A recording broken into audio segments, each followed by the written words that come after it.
फर्ज करो तुम पानी की बाल्टी में कंकर फेंकते हो। जो लहरें बनती हैं वो बिल्कुल वैसी ही होती हैं जैसी वेव्स होती हैं, लेकिन फिजिक्स में हम इन वेव्स को सिर्फ देखते नहीं, उनकी खासियतें भी मेजर करते हैं। एक दिलचस्प खासियत है टाइम पीरियड, यानी एक मुकम्मल ऑसिलेशन मुकम्मल करने में कितना वक्त लगता है। जैसे तुम झूला झूल रहे हो और एक झटके से वापस अपनी जगह आते हो तो वो एक ऑसिलेशन कहलाता है।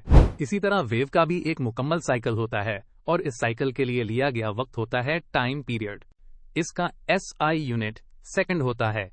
वीडियो में आगे बढ़ने से पहले वीडियो को लाइक करें, चैनल सब्सक्राइब करें और दोस्तों के साथ ये वीडियो जरूर शेयर करें। अब आते हैं फ्रीक्वेंसी पर।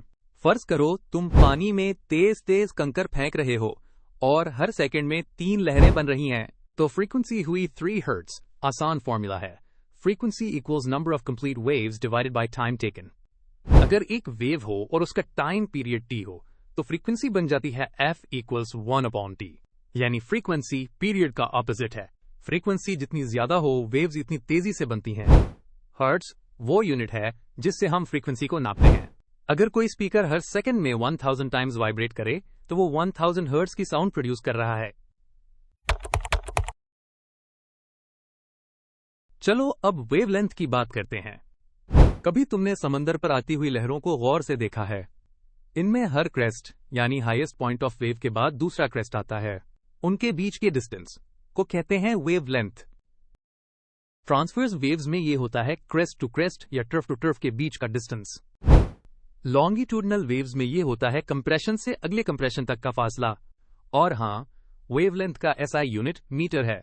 छोटी वेवलेंथ वाली वेव्स ज्यादा फ्रीक्वेंट दिखाई देती हैं, जबकि बड़ी वेवलेंथ वाली वेव्स आहिस्ता आती हैं। अब सोचो कि वेव कितनी तेजी से ट्रैवल कर रही है, उसे कहते हैं वेव स्पीड या वेलोसिटी ऑफ वेव। अगर कोई पॉइंट जैसे कि क्रेस्ट कुछ दूर जा रहा हो कुछ वक्त में, तो speed equals distance divided by time. अब अगर डिस्टेंस हम लैम्डा वेवलेंथ ले लें और टाइम को t टाइम पीरियड, तो फॉर्मूला बन जाता है v equals lambda upon t। और अगर हम f इक्वल्स 1/t भी इस्तेमाल करें तो दूसरा फॉर्मूला बनता है v इक्वल्स f लैम्डा। दोनों फॉर्म एक ही बात एक्सप्लेन करते हैं।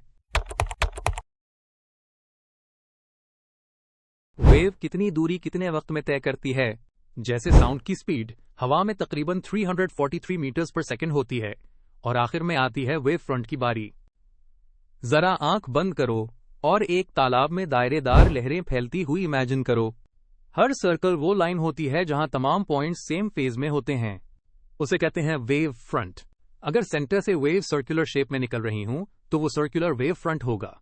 अगर वेव्स सीधी सीधी लाइंस में आगे बढ़ें, जैसे किसी प्लेन डिपर से रिपल टैंक में बनती हैं, तो वो प्लेन वेव फ्रंट होगा। ये कॉन्सेप्ट हमें बताता है कि एनर्जी कैसे स्प्रेड होती है वेव्स के जरिए। क्वेश्चन 1, जब सिर्फ एक वेव पैदा हो तो फ्रीक्वेंसी को कैलकुलेट करने का फॉर्मूला क्या होता है? इसका जवाब है f equals 1/t। Question 2, wavelength का SI यूनिट क्या है? इसका जवाब है मीटर।